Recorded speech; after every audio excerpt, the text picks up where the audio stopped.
ਸਤਿ ਸ਼੍ਰੀ ਅਕਾਲ ਜੀ, ਕਿੱਦਾਂ ਠੀਕ ਠਾਕ ਆ? ਵਾਹਿਗੁਰੂ ਜੀ ਕਾ ਖਾਲਸਾ, ਵਾਹਿਗੁਰੂ ਜੀ ਕੀ ਫਤਿਹ। Congratulations to everyone on the 552nd Gurpurb. Blessings. Did you all celebrate well? Yes, we did. Thank you. Okay, brilliant. Well, let's just start with introduction. And also, I'd just like to check that you all know how to use the raise hand function. So what I'll ask you to do is, at the bottom of your screen, you've got reactions.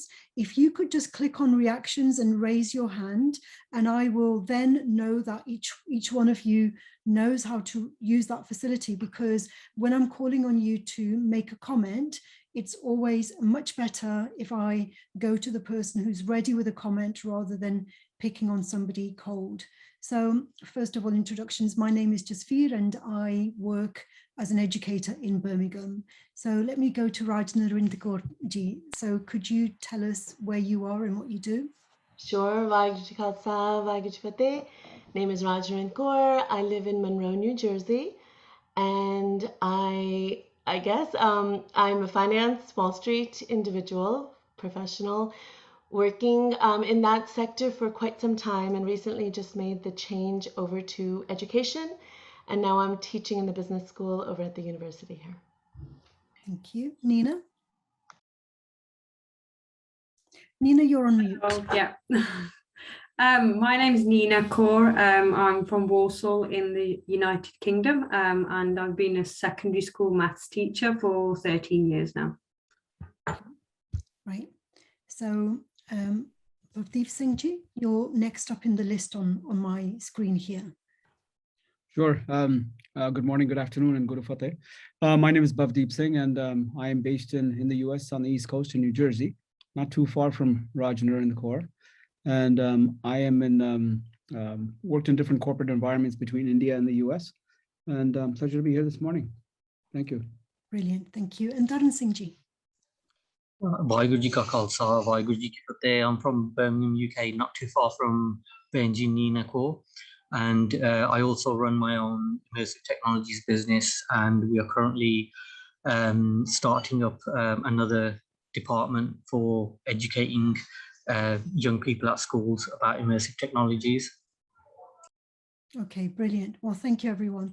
So as you know, the purpose of today's discussion is to speak about the relationship between symbology and leadership. Now, with symbology, it's subject to interpretation. It's not, there are many layers of meaning to symbols. And during my individual conversations with members of the community, we've talked about lots of different symbols. These are just some of them. There are hundreds of different symbols related to Sikhi values and emotions. Again, there are probably hundreds of different values that we could be speaking about, emotions that we could be speaking about. But in today's conversation, I have, just to draw parameters, I have just drawn some limitations around what we're going to talk about, so that we get depth of conversation around some of these values. So in terms of leadership, in terms of ethical leadership, I'm looking at the relationship between the heart, the mind, and the soul, because great leadership, we know that, great leadership cannot really be called great if there is no empathy.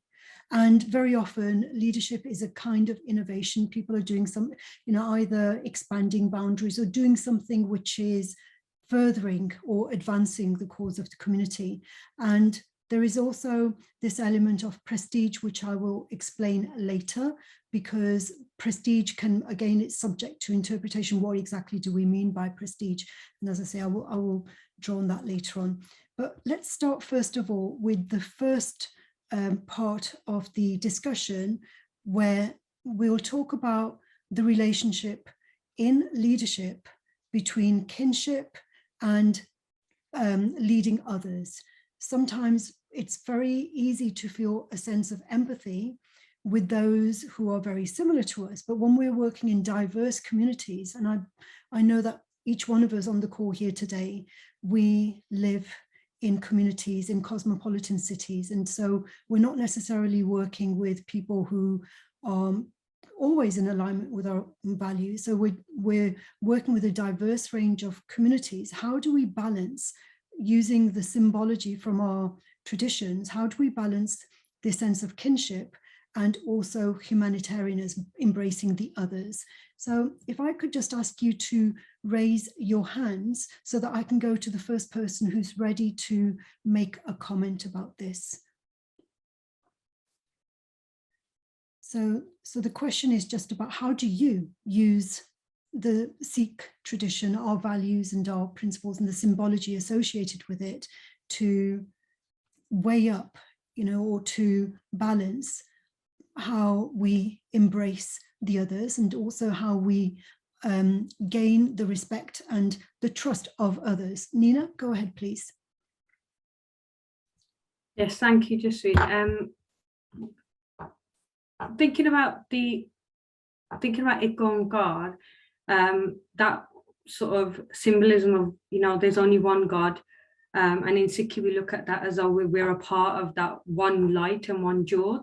So when you look at people around you, family, friends, and even in the workplace, you're looking as if you're one collective. So it's a matter of thinking that everything that you do and everything that you ask others to do, that you are one collective on one team, and it's about working together to common goals, whether that's on a spiritual level, whether that's on a work level. And I think, we can bring that into our leadership styles as well.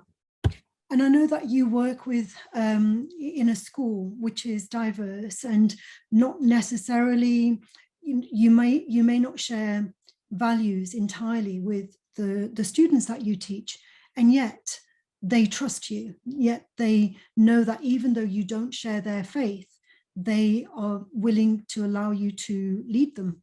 How do you do that? I think at first they were a little bit hesitant, because it's an Islamic school, an all girls Islamic school that I teach in. But I think once they had time to get to know me and ask a little bit about, what is your religion about me? What are the core concepts? And when we've spoken about them, actually, yes, we have slightly different paths, but the goal is common. The goal is still that one goal, which is to unite with God, or, to meet with their creator. So it's the fact that they respect me in the way that I always bring them back to that fact that we have that common goal, that if they have any worries, lead them back to their own faith, which is exactly what Guru Nanak Dev Ji said to us as well. No faith is better than another faith. That's how I see it. Everybody has that common goal, and I think they respect me because of the fact that I don't guide them away from what they have. If anything, I show them what similarities we have with each of with the faith, if that answers the question. Yeah, and the thing about kinship is that very often, immediately we think that kinship is it's about biological kind of relationships, and it's much more than that, or it can be much more than that. Kinship is, like in our case, I feel a kinship with you because your surname is Kaur, and that tells me that there are a lot of values, and I can make a lot of assumptions about the kind of food that we probably eat and enjoy. And so there's that kind of kinship at the community level, which may be like based on similarities in terms of ethnicity, but also there's kinship amongst our neighborhood. For example, Rajnarind may feel more of a kinship with people in New York compared with myself, who has never lived in New York. Same with Bhavdeep Singh. They may feel more of a kinship with those who understand their lifestyles, living where they do. Whereas, if we met if all of us met in Singapore, for example, we may feel more of an affinity. I might feel more of an affinity with those who come from England rather than those who come from the USA, because we have a shared history. So who else would like to make a comment about what kind of kinship are we talking about, or what kind of kinship is easy for us to identify with? Go ahead, Bhavdeep Singh Ji. Thank you. So, you know, just a couple of thoughts very quickly. One is just in response to what you just mentioned, Jasveer Kaurji, is that kinship element. If all of us met in Singapore or Brazil or any place else, good, bad, or otherwise, actually the first level of kinship would be that we're Sikh. And it's really interesting, having lived in the US most of my life, but spending a good bit of time in India as well. You know, in the US, when you, no matter where you are, you could be at a stadium, so long as it's not a Sikh gathering. You could be out in the street in Times Square in New York City, you could be in California. If you see a Sardar, and as you walk by, you know, we call it the nod, right? We walk by and we give each other the nod, right? And everybody's smiling because we've all done it, right? We've all done it. But what's interesting is that in India, where you have 1 billion people and you have 20 million Sikhs, we do it there too. We do it there too. And I thought that was really interesting, that I thought it only happened in downtown New York City. And it's really, you know, I was in California a couple of months back, and I don't know, I had to be about 150 feet away. I saw a couple of Sardars sitting there. Well, I have to go there. I have to go there. That's my, you know, and my daughter's with me. And I said, Kinjot, let's go. And she said, oh, she said, Papa, I see them too. Let's go. And because we have to, you know, so that kinship is so strong. And I thought it was limited to, you know, when I was the one out of a 10,000 or 500 or 100, and you see one, but actually it extends well beyond that. So I think the idea of kinship at the lowest common denominator for us, and the most common one, is anybody who's a Sikh, anybody who's wearing a kara, anybody who has anything that might have something to do with this, we just gravitate towards that. So I just want to respond to that a little bit. Yes. Back to your original point. It's really interesting. Many years ago, I heard Maskinji do a katha when he talked about Ekunkar. And this was it wasn't in a Gurdwara setting, it was in a family setting. And he had actually said that if Jime Ekunkar di vyakhya kara, katha kara, he said it could probably go on for days, right? Because how deep it was for an intellectual vicharak like Maskinji, where he actually understood the depth of it. Me, I'd probably struggle beyond 10, 15, 20 minutes, right? Because it means something different to me. And you know, the funny thing about anything that's symbolic versus something that's a hard fact, right? It's very easy to say, you know, what do the keys to your house mean, right? That's a fairly straightforward. There's something very, very material, very tangible about it. But anything that's symbolic, even with the four of us here, if you asked us to put down 20 words that represented Ekunkar, we'd probably have 4 or 5 similar words, but we probably have, you know, a dozen different words because they mean something different. You know, for me growing up, when we came to this country, there was nobody here.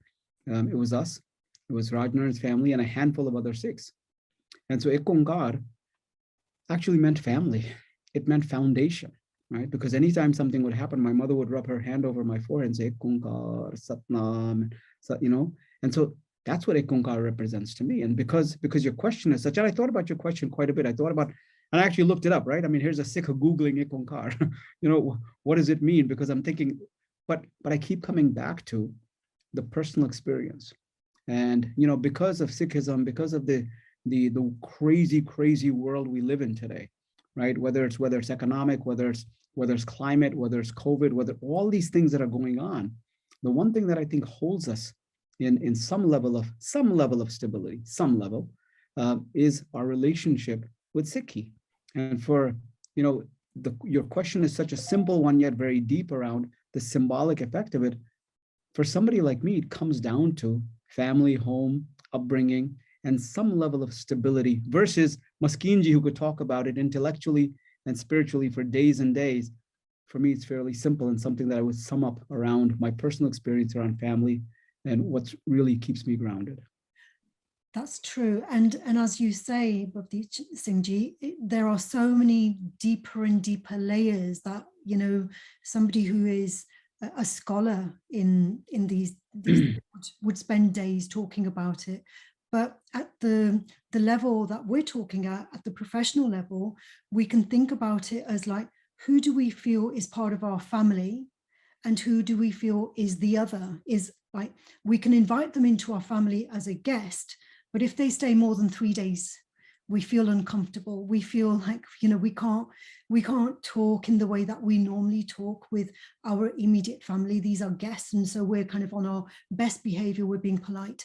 And if we take that metaphor into the work environment, those of us who live in diverse communities, we know that the same affinity that we're talking about, that when we meet other Sikhs, you know, we want to wave, we want to acknowledge that we know, you know, we see you, in the same way that in the work organization, there are people whose tribes we're not part of. We can see that they have a very close-knit community, and we very often are on the margins of that community. We can be invited in as guests, but people don't always feel totally comfortable with our presence. We have to work harder to build the trust. So I did hear you say that you were comfortable with us coming for 3 days to your house. So I did hear that part. Free room and board. So I'm going to make a note of that next time I'm in town. Yes, my house is your house. You know, we're family. We're family, and at the same time, we know there is that metaphor, isn't there, about the fish? It goes off after 3 days. You know? Okay, Daran Singh ji, go ahead. Yeah, like one thing I've always loved about Sikhi is that we're not in competition with anyone. It's not a religious competition. It's not a personal competition. And I think that it lends itself very good to leadership, because it means that, and the concept of langar and equality, it's like a given. So leading people, empowering people. And I think like Benji Ninako works in a very diverse place. I work very much in the Black community as well, and I can see the need there. And we, from Guru Nanak Dev Ji's point of view, it's like go out into the world, see what need is there, and serve that purpose. And you know, if you are serving people, then it doesn't matter which background they're from. You're serving Vaheguru in it, because like Benji said, his light is everywhere. So I think that's one thing that really kind of helps, kind of, rather than you becoming like a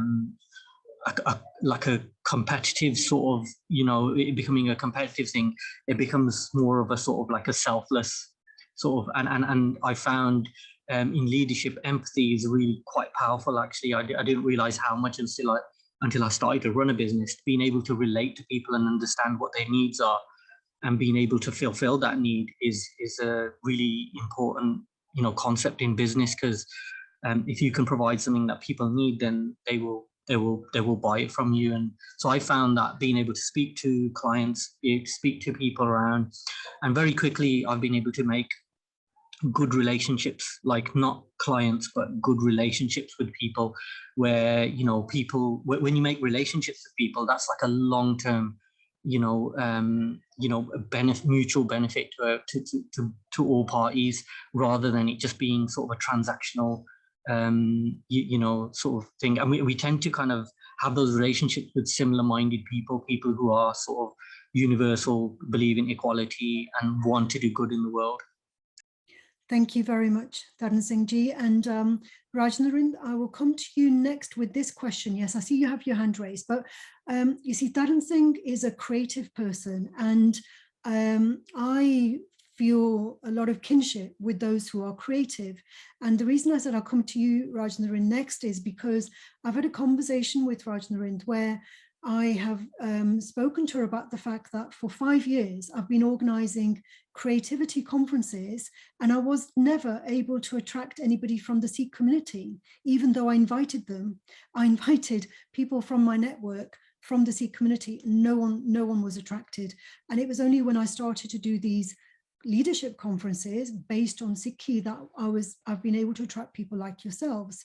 And so there is a kind of kinship that we have based on interests, based on our values, which are not only to do with Sikhi. And there are a lot of people in my community who I feel a strong kinship with, not because of ethnicity, but because of the shared creativity values. And so, Rajnarind, we had this conversation before, and you said that you have a lot of people in your network who are highly creative, and I know that you're very creative. So for you, how do you balance this kinship between kinship based on ethnicity, kinship based on interest, kinship based on locality?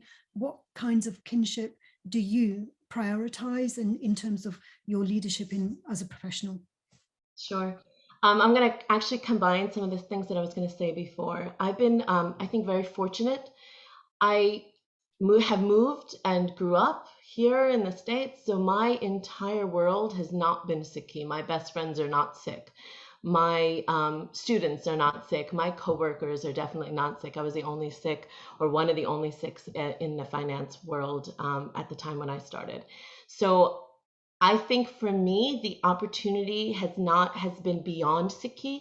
If there's a need to do a coat drive, I get like-minded people who want to get coats together, who want to do a food drive, who want to feed the homeless, who want to serve. And I think that has been the driving force in almost everything that I've been able to do. And the creativity then comes into play because everybody has different ideas and different thoughts, perspectives. For example, I'm fortunate enough to be on a nonprofit board right now, which I'm the only Sikh on the board.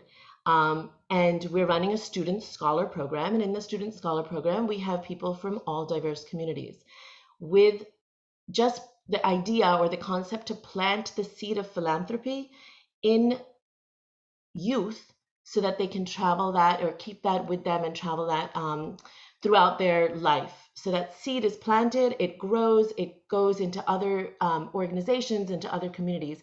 And the projects have been incredible.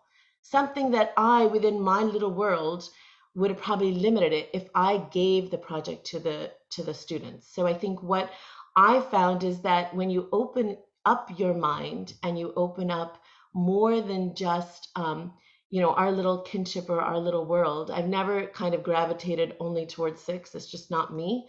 I may have gone the opposite way and gone to another group just because maybe I grew up with them, or I ran track with them, or I went to a film with them, or we like the same food.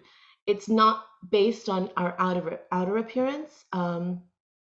And I think that I learned early on. So the creativity comes then into play when you see the same like-mindedness, or the like if someone's into film. So, and this is where we talked about, I think, Benji, when the film was coming out, Declaration of a Revolution.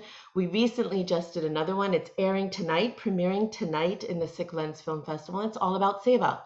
And it's about the COVID-19 relief Seva that the Sikhs did globally, across the world, regardless of, location, any I guess segregation of which community they want to serve. It was across the board. Australia, UK, I think Canada, definitely, India, of course. We did oxygen seva and langar seva and cremation seva.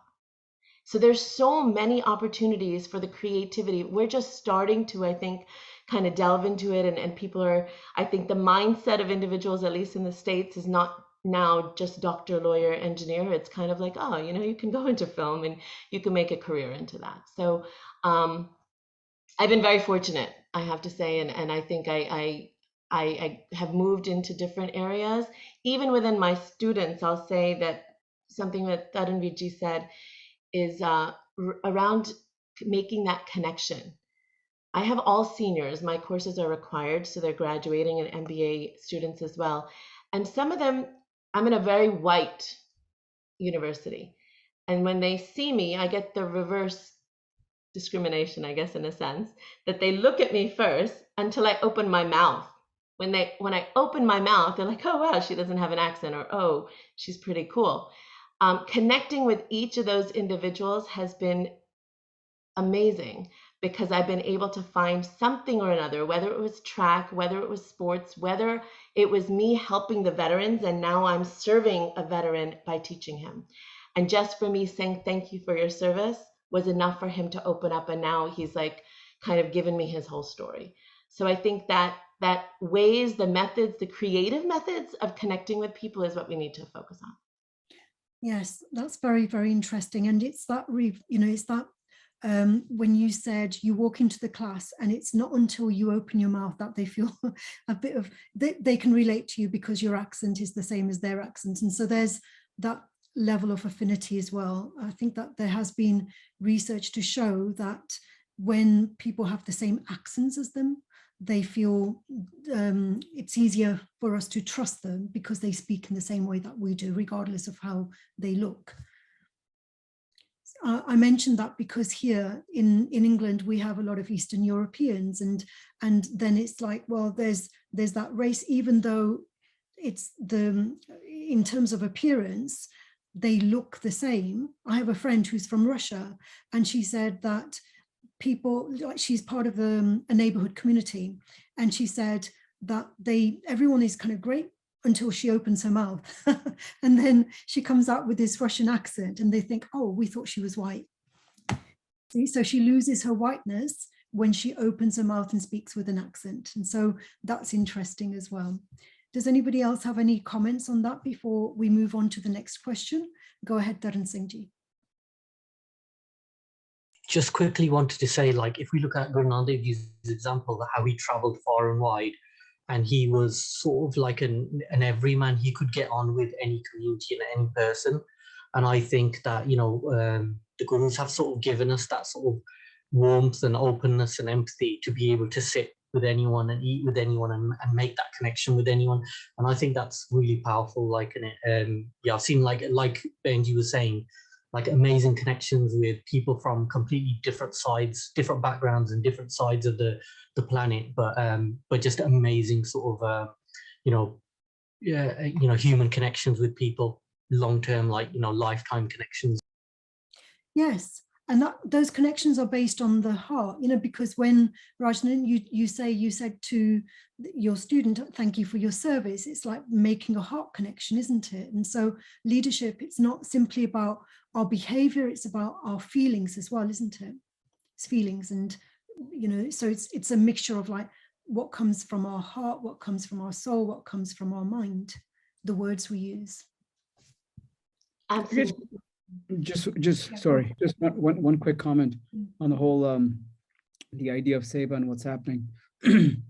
For many years, for the past 40-50 years, as first generation Sikhs in the US, as a community, we've worked hard to first establish our economic roots, and in terms of getting some level of economic financial stability, at that time for our parents, putting our children through school, et cetera, all the normal things that take place.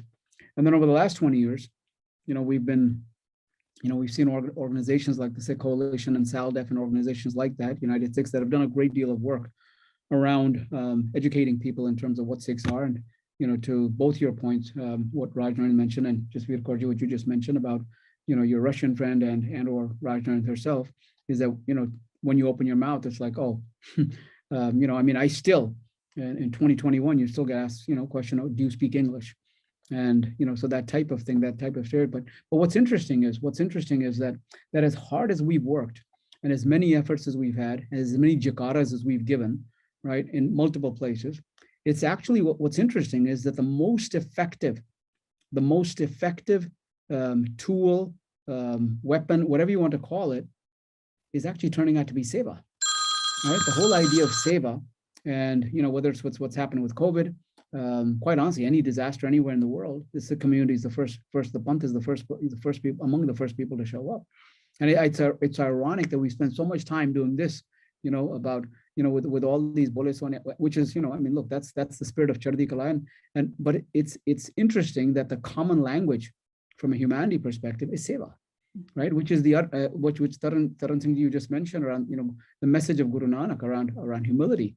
And when you talk about Ek Onkar, the first message, and we're having in the last 5 years, I think in many ways we've made so much more headway as a community, as a Panth, and it's all through Seva. It's all through humility. It's all through doing for others. And that goes back to your question around Ek Onkar.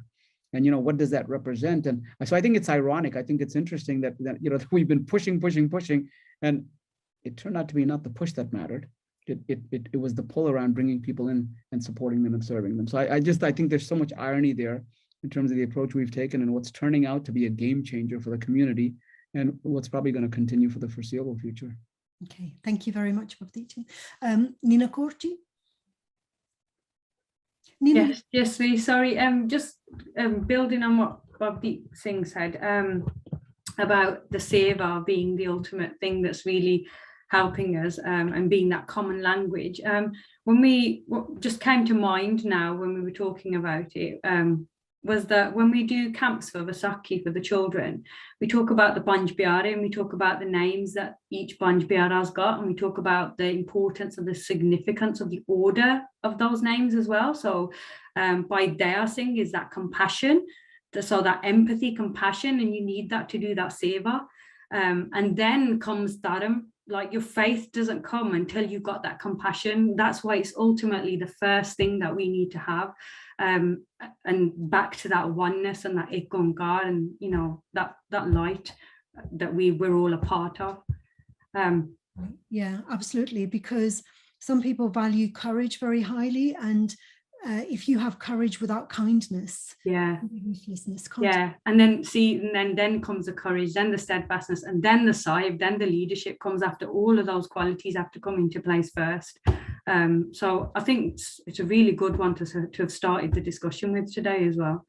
Okay, great. Well, let's continue then to the next question that I have for you, which is about, you know, we've been talking about it, seva, langar, and egalitarianism, because for me, the seva, especially in the form of langar, where we all sit on the floor as equals, we eat together, we eat off the same pots, you know, the same utensils, etc., and we serve with humility. It's like we bow our head down to serve, and at the same time there is the prestige aspect of that.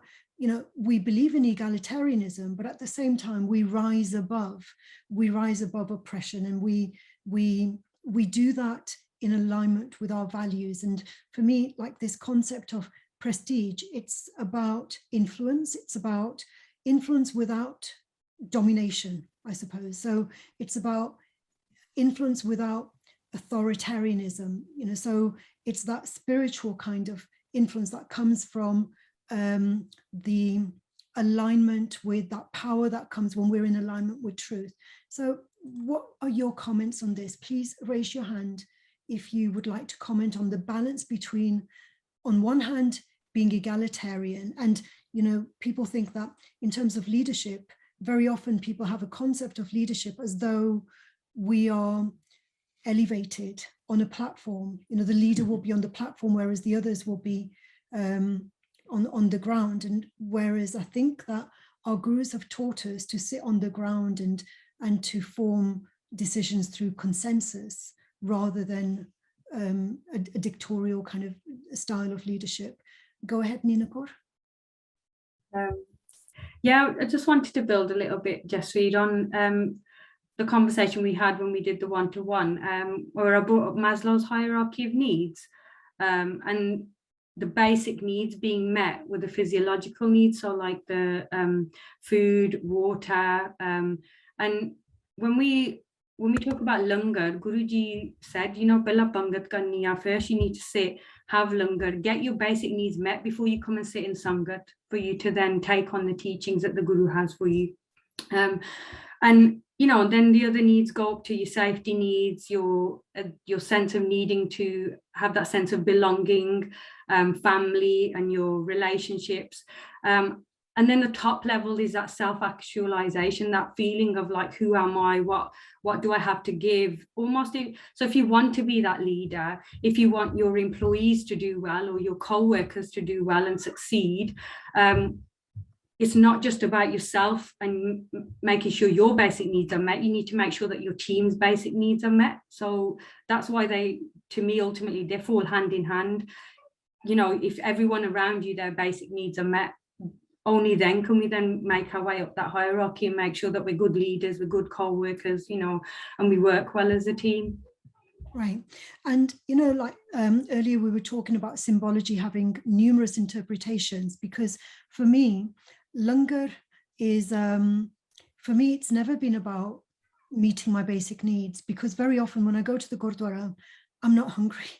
I've usually had something to eat and I'm not hungry, but I sit and I have langar because for me it's about humility. For me it's about sitting on the floor and eating together with others. And so so for each one of us, symbolically, it can have a very different meaning. I might eat the langar even though I don't like mahandi dal, but I'll still eat the mahandi dal because that's what's been offered. And so there's that sense of humility in accepting what has been offered, rather than thinking, oh, I've got a dinner at home that I can go and eat. For me, that would be a kind of rudeness. I know some people do that. They say, oh, no, it's like, I don't want to have langar because I'm full, but still, so nevertheless, here we're talking about symbolically, in terms of leadership. I think, Maslow's hierarchy of needs, it's a good metaphor for when we self-actualize, there is a sense of influence there. Go ahead, Bhavdeep Singh ji. So a couple of things. One is I'm always hungry when I go to the Gurdwara, so I thought I would just point that out. I thought I'd share that. What's interesting is that Seva's very in right now. Right, Seva is very cheap if you think about it. The world has shifted a little bit. I work in a corporate environment, and the largest corporations in the world have gone to wall-less offices. Right, the whole idea is about creating an environment where the least senior person in the organization feels that he or she can go right to the CEO, managing director, whatever it might be. And so I think there's a shift that's been taking place in the world. For different reasons. I mean, obviously companies don't do that. I mean, ultimately they think it can increase their profits. I mean, it comes down to building a better model and something that's more profitable, et cetera. But I think by virtue of that, I have two grown children, and the conversation I always have with them is that, I grew up in the mantra in our house growing up was, it's a give and take world. Don't just take, give, right? And I think that all of us, whether it's the five of us here or a lot of people that we know anyway, most of us are very fortunate that God has blessed us with far more than we need or deserve, far, far more than we need or deserve. And, so the conversation I have with my children is that we don't live in a give and take world. We live in a give and give world, right? We have no business taking. We actually have no business taking. It's the days of taking are over, because there are far too many people in the world who need, and we should be giving. So I think that the ante, to put it in crude terms, just for you, Korji, the ante around Seva, and the benchmark around, whether it's going to Gurdwara and doing Seva, whether it's I don't know, donating a Saturday morning to a food truck or some charity drive, or going to some sort of a gala fundraiser for something. That's just not enough anymore. I mean, that's, you talk about the higher, Nina, I agree with you completely about the hierarchy needs. Well, we've come up quite a bit on Maslow's hierarchy of needs. We've come, we're approaching self-actualization. And so the whole idea on what we do, I just anecdotally, I'll tell you a quick story. When one of my children was very young, they were probably, I don't know, 5, 6 years old. And I don't remember what it was candy or something that they wanted, right? And they were, eating whatever it was, I don't remember. And at some point, my child turned to me and said, "Dad, do you want some?" And I said, I only want you to offer it to me when you're still hungry. Don't offer it to me when you're full. I said, offer it to me when you're still hungry, otherwise I don't want it, right? And that's kind of where we are in the world today. So the whole idea of, if I have $10 and I give a dime of 10 cents away, who cares? Right? The fact that 10 cents for me might be a huge amount. For Rajnan, it might be nothing. Who cares? I mean, it really doesn't matter. So I think the ante, and I think the stakes have to be much, much different than they've ever been before. This whole idea of, I do seva in Gurdwara, I go cut piyaz. Well, in most cases, it's really not enough anymore. And I think the ask has to go up materially for it to really matter. Otherwise, it's no different than my child, eating 3/4 of the chocolate bar. He or she's completely full and says, "Dad, do you want some?"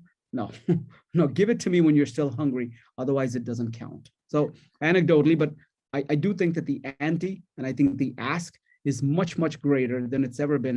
And this whole idea of, I did this. Well, forget it. It's not enough. and show up in a big way, otherwise don't show up at all. It's a very powerful metaphor. Excellent. Thank you. Rajnarendra Kaurji. So I have to build off of Yuji's story there, because the science of well-being, it's at a Yale course that they offer during COVID by Dr. Laurie Santos. Look it up. It's a free course on Coursera. I took it. My middle son did it as well. And they did a study, exactly what he was talking about, where they gave individuals $5 and they said, with those $5, do you want to spend it on yourself or do you want to spend it on someone else? Do you want to do good? They did a whole study. They obviously came back and said that people felt better giving the $5, and people were enjoying the fact that they gave something to someone else. But then they said, you know what, maybe it was such a nominal amount, so let's up it. Let's give $25 to everybody and see what they're going to do.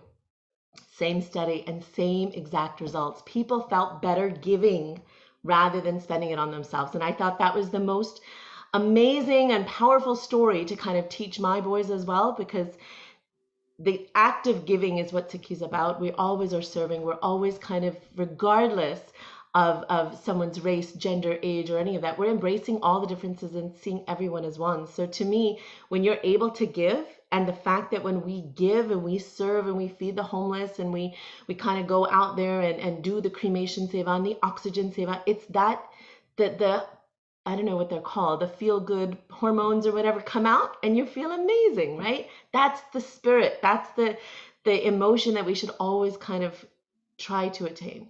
Is it That's all I want. Is it dopamine that the yeah. Yeah, I think it is. It's like that pump. You get this surge of amazingness when someone, you're feeding them. So we do it here in Camden and in Trenton. We feed the homeless, right? So we're feeding them and they're kind of, they just look at us and they say, thank you. That thank you carries me throughout for like a week. And I'm like, oh my God, if I was to do that every day, I would be on a high. Which is, I suppose, what you did when you told your student, thank you for your service, right? So amazing. That story was really interesting. I actually took it one step further, Benji. I've always worked with the veterans because I'm always amazed that they're able to lead people into battle. But yet when it comes into corporate America, their mindset is very different. They're very team oriented, right? So it's everything like we do and we lead, and it's never I have led them. So to get into finance, to get into Wall Street, it's all about yourself. And you have to toot your own horn and you have to play the game. So in teaching that mindset shift to them, I've always been humbled, right? So in that instance, just this past November 11th, when we had class, I took it one step further because right before class, I said, can I embarrass you? And he looked at me, he said, sure. And I got the whole class to thank him for his service, not just me. And that, I think everybody came up to me later. They either texted, they emailed, and they were like, thank you for doing that. And he himself I made him kind of like, I just planted the seed and I said, put yourself in the university's page because you're a veteran. And he put it in there and he's like, thank you. I would never have done it. Okay, thank you. Excellent. Dharan Singh ji? I just really agree with what Baldeep Singh said there. If it's especially with Seva, if it's cost you nothing, what have you actually given? And I think this idea of going above and beyond, I think not just in Seva, but I think in business as well. And I've seen like there has been this sort of shift. I've seen in the business community, in our local business community, is this move towards being more empathetic and people wanting to connect with and be a bit more sort of egalitarian and do some good as well as run your business as well. And then there's also this sudden, move now to look at people's mental health as well. Before it was never really taken into consideration. And I think with a lot of people sort of quitting their jobs now because they're starting to question, what am I actually doing? What path am I on? What am I actually doing with my life? Am I really liking this? Or do I love this? And I think that's making companies think, actually, you know what, we need to kind of change the way that we're doing things. And there's like, I'm seeing there's a shift towards sort of these, business leaders who are compassionate, who will put people's, well-being before profits and stuff, and they're okay with that. They're quite comfortable, and they're okay with that. They're like, yeah, you know what, we'd rather take the hit than become that type of person. So, and I think that's pretty cool. I think that's really awesome. And we were teaching a group of Black women. So in the immersive industry, there's virtually, there's very little women, but there's very little Black women. And one of the things we tried to do is try to address that balance, the diversity in the industry. So we ran it was a free course. It was funded by local authority, and we taught 20 Black women how to sort of use immersive technologies within 20 weeks.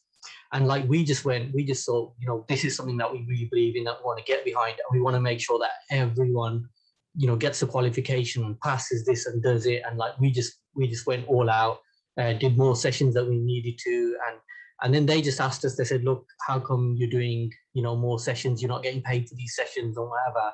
And it was like what Baji said. Really, I said, "Look, we're not here to take. We're here to give. That we're here to give, and that's what it's about, really." Yeah, excellent. Well done. Thank you very much. Let's go on to the third question that I have for you now, which is about innovation and our heritage. Our gurus have given us so much to be proud of as a legacy. In terms of Gurmukhi, this is one example of great innovation. Our gurus created this script, and I suppose in a way it forms part of our identity. All of these symbols form part of our identity, which is our social and cultural capital, which gives us confidence, which gives us self-esteem. So in terms of innovation as a community, I know, we've got creatives in this group, so you can give lots of examples of innovation, but how do we balance this desire to protect our heritage and at the same time to keep moving forward and to continue to innovate? Who would like to comment on that? If you could just raise your hand so I know who to call on first. So apart from the Gurmukhi script, it's at the time the gurus could have used Sanskrit, they could have used Arabic, they could have used Farsi, but no, they created a new, distinct, and I suppose all the creatives can understand this, the desire to create something new, which is more accessible, more available, creating the Gurmukhi meant that more and more people could become literate. Go ahead, Dharan Singh ji. Yeah, so I'm actually at a cause leadership event today. That's why I'm at the Gurdwara, in Derby. And we're here and we're testing out a new, we made a VR meditation app, so a Sikhi meditation app. But we're also using VR headsets with elderly people as well. So they haven't been able to travel during COVID. So we've got like 360 videos of Harmandir Sahib, of villages in India, just driving through Jalandhar, and you see, like when they kind of see this, you see the excitement and the joy that they have. And he's looking at mental health in these ways. And also, like, we've been looking quite a bit at 3D, how to use 3D technologies to preserve our heritage. So we've been working with the Victoria and Albert Museum and the Royal Armoury Leeds. We've been digitizing Sikh objects and making them available online through Sketchfab platforms, using VR headsets, using augmented reality to allow young people to experience this. And I think one of the conversations we had with a group of young Sikh girls today, they were talking about how do we get our message out there? How do we sort of, like, we do a camp and there's 10 people there, but if we put something online, or like Benji's making documentaries and that, we can hit like unlimited amounts of people, not just 10 people, we can hit 10 million people. So the conversation was really interesting with young people because they live in a world of social media. And in that conversation, like, one thing that they thought is really lacking at the moment is they say we have an amazing heritage, amazing history, but there's just not enough content that we can share out there, that we can educate people with. So it's kind of like just understanding that, yeah, there's a need there, but then how are we going to address that from our community in it? And I think technology is a really powerful tool that we can use. Absolutely, Dharan Singh ji. And this is, first of all, we have to identify the gaps. In my case, I identified the gaps in leadership literature, and I found, well, I haven't, most of the literature that I use, it's very Eurocentric, and what else have I got? Nothing. So therefore I need to create something. So in all our professions, first of all, it's about identifying what the gap is. Only when we identify what the gap is can we fill that gap with a service or a product or a system. For example, Gurmukhi was created in the context that most people had to be part of the elite, the higher classes, to gain an education. Education wasn't available for the masses who couldn't afford to, they weren't in the positions of privilege to get an education in Farsi or in Sanskrit or in Arabic. And so Gurmukhi is available to everyone. And that, I think, during Maharaja Ranjit Singh's time, the rate of literacy in Punjab was well over 80%. And when English was, during colonialism, when English was made mandatory and Gurmukhi was, it was replaced with English, the literacy level went down to, I think when the British left, it was about 16%. So take that, so this is our heritage. This is what we have been given. And now it's up to us to see where are the gaps now that we can fill to make education or empowerment more accessible for the majority. Go ahead, Bhavdeep Singh ji. With respect to your question about Gurmukhi, it's interesting. I've reflected over the years that generally speaking, you have a school of thought that's probably been around for a long time, but I've been aware of it in the last 20, 30 years, where you have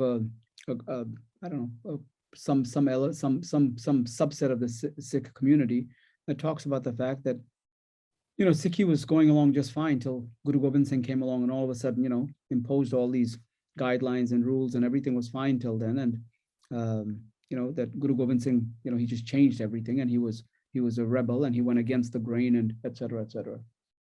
And on surface, that sounds okay. It's probably fair point that that Guru Gobind Singh did change a lot. But actually, if you step back and think about it, just real from the 10 gurus, Guru Nanak Dev Ji was actually the biggest rebel. Guru Nanak Dev Ji was the one who actually shook things up, who said no more, right? Whether it was something as simple as, his relationship with his father, right? The conversations that he had with the local people, the whole, everything. And I think that the idea, there's the story we've all heard, and we've all heard different versions of it around, there's no Hindu, there's no Muslim, and how Guru Nanak came out with a universal message. The fact is that Guru Nanak went against the grain with just about every single thing he did. And, we've learned over a period of time, because as the community identity started to build between Guru Nanak Dev Ji, Guru Angad Dev Ji, Guru Amar Das Ji, and we've all learned, in the 21st century, we've realized that language holds the community together, right? Language holds the community together, and which is why, so many American Sikhs, 3HO Sikhs, have worked so hard to read Gurmukhi, learn to read Gurmukhi, because look, they could do Japji Sahib reading in English, but they've actually learned Gurmukhi. And so the whole idea, and I think that in many ways, do the gurus have a choice, whether it was Farsi, Hindi, whatever it might be, they could have done any number of things. But I think that obviously, Guru Nanak Dev Ji understood that by the creation of the language, and it's Guru Nanak Dev Ji and Guru Angad Dev Ji, because the written word of Gurmukhi was actually Guru Angad Dev Ji, obviously. But I think it was understood that they were laying the foundation for what would be, for the community, something that would hold the community and steer it for a long time. So I think, quite honestly, so much of, and again, logically, we've all studied Sikh history, but if you look at Guru Nanak Dev Ji, Guru Angad Dev Ji, Guru Amar Das Ji, Guru Ram Das Ji, etc., each one of the gurus was adding one more layer to the foundation. And language, what binds us, what brings us together, right? Because to this day, the idea of written Gurmukhi, there's certain things, we talked about Ikungar, like I can say Darwaza door, right? Easy. And yet, Ikungar, you can go on and on, because the depth of the sentiment and the vichar can only be transferred through language. And I think that it was just a very thoughtful, logical, very planful way of laying a foundation that would serve the community well for many, many years. So I think Guru Nanak Dev Ji I don't think he took any easy ways out. I think he looked at, he said, okay, easy way, not so easy way. All right, let's go this way. Let's go this way. We're gonna bring about change. And I think that language certainly was one thing like that as well. Absolutely. You see, Guru Nanak Dev Ji, he was a radical. I mean, even things like langar, that disrupted the status quo at its core, because before langar, being allowed to sit together regardless of your caste, that was not done. That was like a crime that could be punished by death.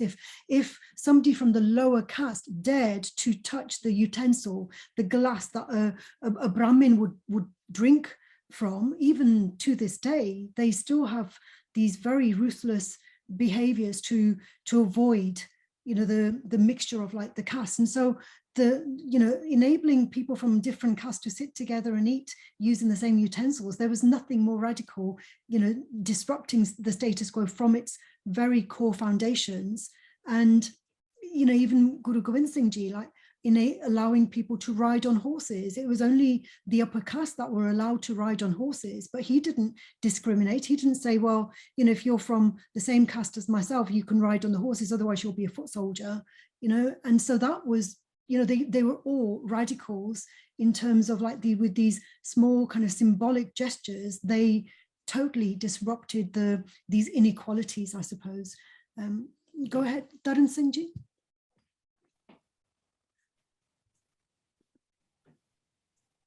No, sorry, I didn't have my hand up.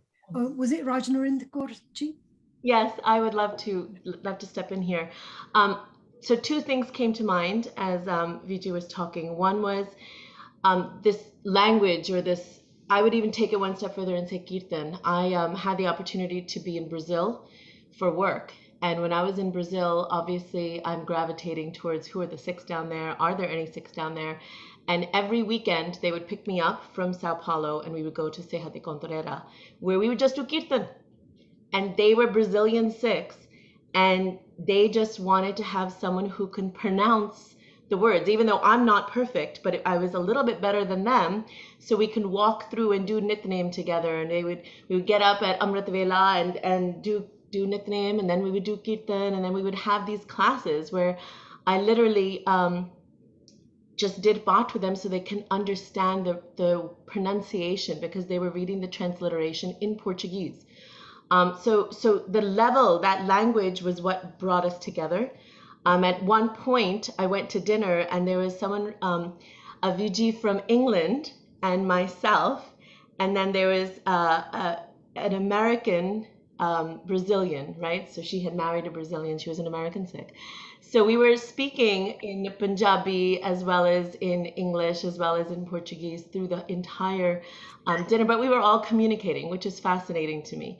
From that, though, the idea, and this brings it back to innovation, Benji, I think from the original question, was how do we bridge that gap?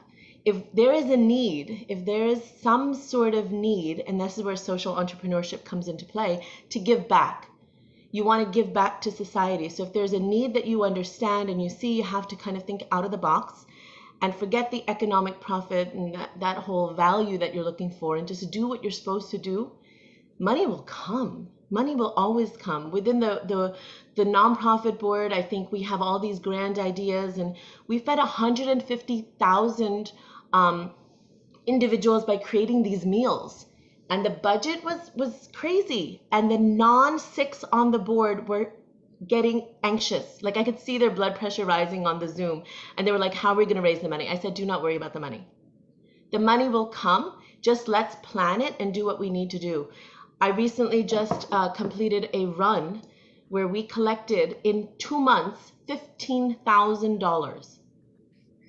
And the entire non-Sikh community was just aghast. They were just like, oh my God, how did you do that? I said, it's not us doing, it's you. You have a cause, the empathy, you put it together, you lay it out, you're transparent in what you're doing. The money, the proceeds are going to 2 different charities. We were very transparent about that, and everybody just started giving. And I think that where there's a need, where there's a demand, that will always happen, and you just have to think innovatively. And we have such amazing individuals within our community, that if we just give them that little support or that little guidance to do what they want to do, we can do so much in the world. Yes, that's very creative, because it's all about, the money is all around us. It's just tapping into it and making sure that the purpose is in alignment with, you know, with spirit. And when there is an alignment and an integrity, as you say, the money is the least of our concerns usually. Does anybody else have something else to say before we conclude? We have about 1 minute left. So who would like to just make a final comment? Any other thoughts that you'd like to add to what we've already said? For any of the things, go ahead, Bhavdeep Singh Ji. Yeah, just one quick comment, and I know we're short on time. I think we live in such a provocative time, and you know, it's very possible that at any given time in history, if 5 people were standing around talking like this, maybe they'd always think that. I'm not sure, but I think whether it's whether it's the, you know, what we mentioned earlier, whether it's COVID, whether it's the economic environment, whether it's the global, you know, the global warming, there's so many things going on around us, and I think the opportunity that the Panth and the community and just the Sikh diaspora at large has to have an influence on the world in a positive way, you know, with the ego in our back pocket, and Seva as the you know, as the flag that we're hoisting. I think it's just powerful. I think, you know, many years ago when I was growing up, my mother used to always tell me, and you know, I used to complain about being in this country and how we used to get picked on and beat up, and my mother always just tell me, "Putter, tu dekh lena, ek din tere America vich," right? She would always use this, "Ki tere America, tu dekh lena putter, tere America vich. ਇਹ ਜਿਹੜੇ ਹੈ ਨੇ ਜਿਹੜੇ ਅੱਜ ਤੇਰੇ ਛੇੜਦੇ ਪਏ ਨੇ ਇਹ ਲੋਕੀ ਕਹਿਣਗੇ ਕਿ ਸਿੱਖੀ ਦੀ ਵਾਹ ਵੀ ਵਾਹ," right? And that doesn't mean everybody's a Sikh. It just means that the recognition and appreciation. So I think that hopefully without letting too much of our ego get in the way, I think the opportunity that we have to make this a better world, a better planet, to just broadly do more good, it's probably never been greater. And I think the responsibility and the opportunity we have is just massive. So I think there's a lot that's going to come. And I imagine a year from now, if we have a similar conversation, of 5 years from now, we can probably spend a long time thinking about how much the community's been able to do, which is very exciting. Excellent. And I suppose the collaboration and building bridges and just tapping into each other's resources, that creates power and it creates movement in itself, doesn't it? Absolutely. Nina Kaur, you had your hand raised. Yeah, I just wanted to share that recently as well, just, you know, with my own spiritual journey, I've been looking at trying to make sense of life, and like, you know, I'm at a point where I want to get out of the education system now, where I don't particularly enjoy my job anymore. And so I've had a bit of a turning point. COVID really gave me that time to think about things a little bit. And what I've realized is all of the conditioning that we've gone through, you know, our parenting, our education, the socioeconomic sort of like path that you find yourself on, a lot of that leaves you lost at the end of the day. And what I've realized is, and then, you know, you have all of these labels, you're a mother, you're a wife, you're a daughter. And what I've had to try and do is slowly sort of like peel off the layers one by one to the point where you get back to your core, and your core are all of these values that we've discussed. They are what make us who we are. They make us, you know, like Sikh. Being a Sikh is all about these core values. Everything that we forgot, we've layered up so much with all of these different labels and all of these different sort of identities. We've almost forgotten what the core is. And I think that's when people start to find themselves feeling that little bit unhappy or lost, or, you know, what are we really here for? It's that questioning again, and it's about peeling it all back again, right down to, and the Guru's had that. And, you know, you can't thank them enough for having our eternal Guru Granth Sahib. Absolutely. And that's where the 3 principles of Nam Japo, you know, start our leadership with Nam, you know, and so attach ourselves with the core values, and then Kirt Kamal, do work that is in alignment with the values, because if it is in alignment with our values, we will love it. You know, we will be passionate about it. If we're not, there's a mismatch, maybe like we're not in the place, in the context that we're meant to be. And and then Banshako, which is what seva. We've all been talking about seva. It's about giving, and as long, it's very simple, isn't it? It is, yeah. Dharan Singhji, do you have a final point before we conclude? No, I don't. Okay, all right. Angie, can I say? Yes, go ahead. If everyone can see the Seva, it's entitled Seva. It's premiering tonight or today in the Sikh Lens Film Festival, but there's so many films that are out there. There's another one, Sikh Serving Humanity, but if you can take a look, spread the word. I think that we're already in talks with PBS to get picked up. So hopefully the concept of Sarbat Tapala and Chardi Kala will all just keep going, and the world will understand who the Sikhs are and what we're about. Okay, excellent. I will certainly watch it. Thank you very much. It's such an honor to be connected with you all. Waheguru Ji Ka Khalsa, Waheguru Ji Ki Fateh. Thank you. I will speak with you all soon. Bye for now.